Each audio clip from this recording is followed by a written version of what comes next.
நல்லா இருக்கு, சூப்பராக இருக்குது பிரியாணி. நாக்கில் நடனம் ஆடுது. வணக்கம் மக்களே, இன்னைக்கு பார்த்தீங்கன்னா ஒரு சூப்பரான ரெசிபிங்க.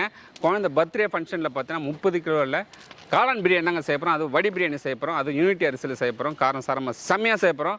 தம்பி செய்யலாமா? ஓகேண்ணா, வாங்க வீடியோக்குள்ளே பார்க்கலாம்.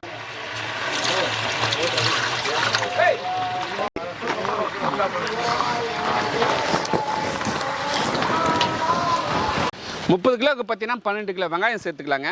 வெங்காயம் சேர்த்துருவோம். பச்சை மிளகாய் சேர்த்துக்கலாம். சரிப்பா சரிப்பா.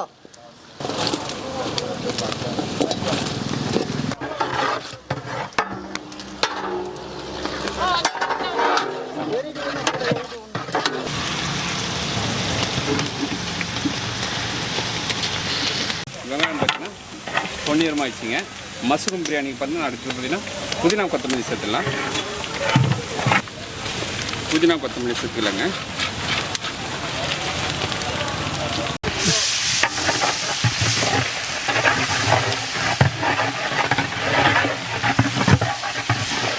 முந்நூறு கிராம் வெறும் மிளகாய் தூள் சேர்த்துக்கலாம்.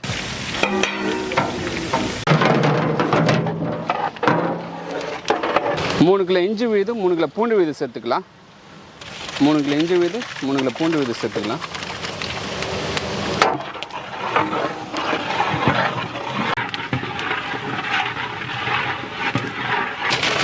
தக்காளி சேர்த்துக்கலாம்.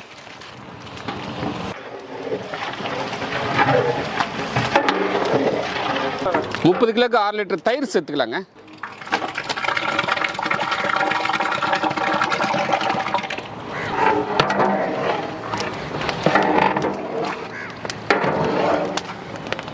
சுவைக்கு கல்லுப்பு சேர்த்துக்கலாங்க. அடுத்தது மிளகு சீரகத்தூள் நல்லா தூள் பண்ணி வச்சுருக்கோம், அதை சேர்த்துருவோம்.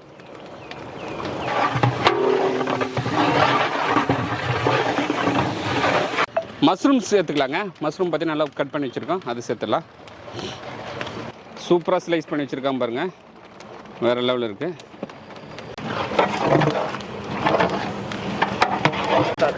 மஷ்ரூம் பிரியாணிக்கு பார்த்தீங்கன்னா கரம் மசாலா சேர்த்துக்கலாங்க. சேர்த்துருவோம்.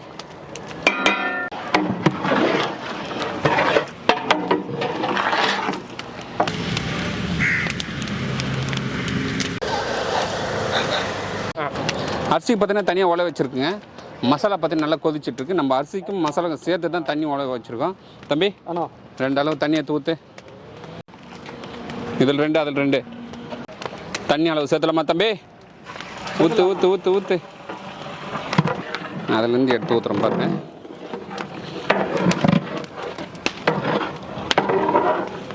தண்ணி பார்த்தீங்கன்னா புதினா கொத்தமல்லி சேர்த்துக்கலாங்க. உலைக்கு கல்லுப்பு சேர்த்துக்கலாங்க. பொறுமையாக கொட்டு. சூப்பர், அவ்வளோதான்.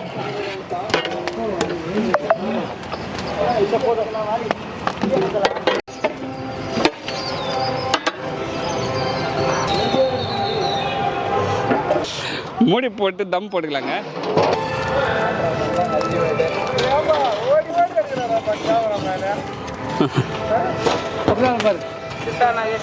விக்ரம் அண்ணா, என்ன மஷ்ரூம் பிரியாணி ரெடி ஆகிட்டு இருக்குமா? ரெடி ஆகிட்டு செக் பண்ணி பார்த்தலண்ணா. ஓப்பன் பண்ண தம் ஓப்பன் பண்ணி பார்த்தலண்ணா.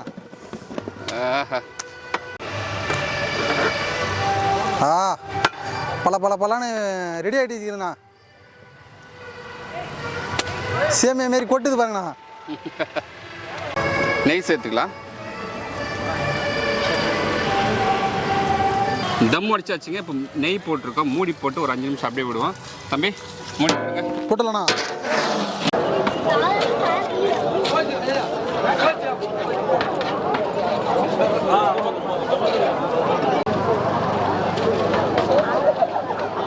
வில்லேஜ் கிச்சன் ஃபேக்ட்ரி பிரியாணி ஒரு டிஃப்ரெண்ட்டான ஒரு டேஸ்ட்டு, நல்லா அருமையாக இருந்தது. எல்லோரும் சாப்பிட்டு பாருங்கள், சூப்பராக இருக்குது. பிரியாணி ரொம்ப அருமையாக செஞ்சுக்கிறாங்க. உப்பு காரம் இதெல்லாம் வந்து நல்லா அருமையாக இருக்குது. சாப்பாடு வந்து ரொம்ப பிரமாதமாக இருக்குது. எல்லாம் ரொம்ப குழையாத நல்ல பதமாக நல்லா செஞ்சுக்கிறாங்க. எல்லாமே நல்லா ஐட்டம் நல்லா இருக்குது. ஆனியனும் நல்லா இருக்குது, நல்லா இது பண்ணிக்கிறாங்க. இந்த கேசரி கூட நல்லா இனிப்பெல்லாம் கொஞ்சம் கம்மி பண்ணி எல்லாருக்கும் சாப்பிட்ற மாதிரி பண்ணிக்கிறாங்க. ரொம்ப அருமையாக செஞ்சுக்கிறாங்க சாப்பாடு. சூப்பர்.